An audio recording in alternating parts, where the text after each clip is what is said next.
39 million singles living in the United States alone, and single women outnumbering married women for the first time in U.S. history, flight attendants Susan Johnston and Kimberly Webb decided it was time for a new generation of fairy tales. They join us today to share more about their updated version of Happily Ever After with Princess Bubble. And guys, thank you so much for being with us. You are actually a former flight attendant. You still fly around the world. Yes. Gosh, we'd like to. Can you take me with you? Yeah. but guys, you know, you're single, and tell me a little bit about what your single life is like. Is it a challenge? Is it something that you welcome and embrace, and you're glad that you're single? Well, God has really blessed us, especially with our friendship, and that, you know, now there are so many single women, like you said, right. 51%. And so we have lots of friends that are single. I mean, it's a different world than it would have been to be single and as old as we are years ago. You guys aren't old. Don't say that, okay? But, you know, every little girl dreams that they'll meet Prince Charming, but our book, we wanted to share the message that if it doesn't happen, if that's not God's plan for you at that moment or in the future, that you can still embrace the wonderful life that He has for you. Why do you think that so many people are single? Because those statistics are, I was quite surprised when I read them myself. So what's going on? You guys just don't want to get married? There's no good men out there. You guys know there's no good men out there. I don't know. It may be that in this day and time, marriage is not needed for survival, and it's more that you look for someone that you'd want to, a helpmate that you'd want to share your life with, more than just the necessity to be able to have shelter and eat. Right. And again, one of the messages we wanted to share with our book, and why we thought it was so important, and a message that was missing and needed, is because as Christians even, you know, we are promised an abundant life. And as so many times, as singles, let's say, we focus on what we don't have. And then as marrieds, we might focus on, we're actually putting expectations on our spouse that they were never even intended to fulfill. Right, that's so therefore, true. we are still, and that's one of the reasons we've been inspired by to continue and go forward with our book and our message, is because we've had so many countless moms tell us how much this message resonates with them. And that because let's say they've been married, have a great marriage, they've been married for 5, 10, 15, 20 years, but for the first 10 years of that, they were expecting, you know, they were unfulfilled. They were expecting, they were putting these expectations on their husband. That's right. And then once they really got the message, then they had more fulfilling marriages even. So it really, the message is about having security in God through Jesus Christ first. And that's where your real security lies. And it would seem that the kind of the social picture, and especially within the church, is for that, you know, first comes love, then comes marriage, then comes, you know, mom and dad and baby carriage. But it's amazing. I was surprised by the statistics as well, that there's definitely maybe a little social demographic change here going on. What are some of the core points of the message of Princess Bubble, of this message that's now kind of touching women's lives around the country? Well, the message she learns from her fairy godmother is that true happiness comes from loving God, helping others, and liking who you are already. But our personal message that we like to share is there's only one prince that can bring you happily ever after, and that's the Prince of Peace. And our message has resonated with so many people, and it's been thrilled the way that God has used us in this. And we hope that we can just remind people that you are a princess, and if you read this book at 6 and 10 years later don't have a prom date, or 20 years later, or in your millionth wedding, or, you know, 30 years, that you can remember that you are a princess. And Susan's been in what, 17 weddings? I've been in 17 weddings. So they made a movie about that recently, didn't they? Exactly. I should have got some cuts on that. Well, you know what? Another thing is that it's really helping girls build their self-esteem, because I was telling someone the other day, is I went and had lunch with my daughter at school one day, and the little girls are sitting around the table talking, and, you know, they're talking about guys, and I said, what are you guys talking about? Who cares about guys? They don't even have a job yet, you know? I'm trying to, you know, just have some conversation with them.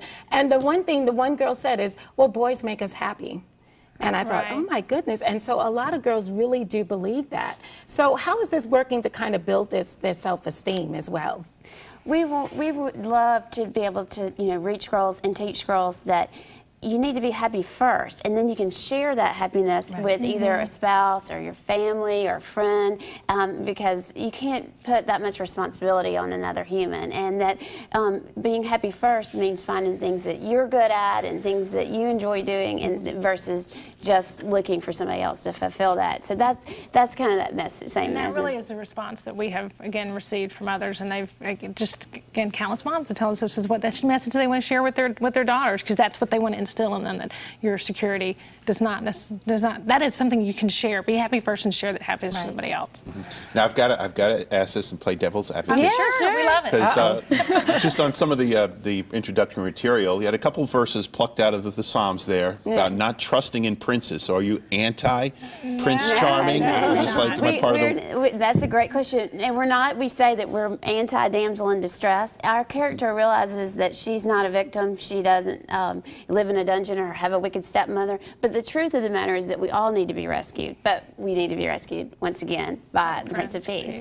And so I think that innate desire in us to be rescued is then kind of just carried out in the old fairy tales as Prince Charming. And that brings out a good point, because as I was reading the materials too, and it said that the fairy tales, the old fairy tales, really set women up and young girls to be victims. And I thought, oh, that's not true. And then I started thinking of all the fairy tales, and that actually is very true. That it's almost like a victim mentality. Right. It is. I mean, when we did our research and read through the old stories, we were like, well, you know what? We're just normal. We can't relate. We didn't have a wicked stepmother. We never were in a dungeon.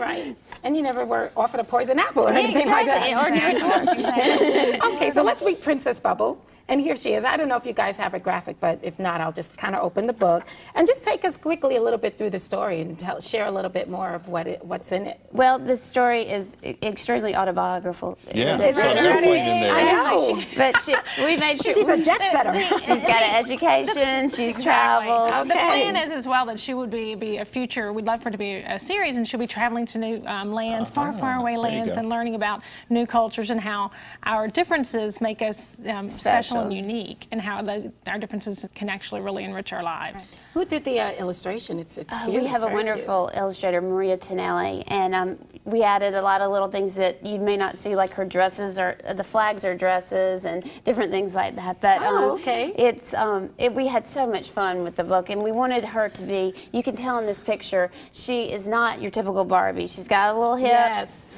She's realistic. I know. And you know what else I liked real quick is that a lot of times these girls in storybooks and even the dolls, they just kind of dress like hoochie mamas. Really, they do. Exactly. But she's dressed very modestly. Right. She look cute, stylish, but she's modest. Right.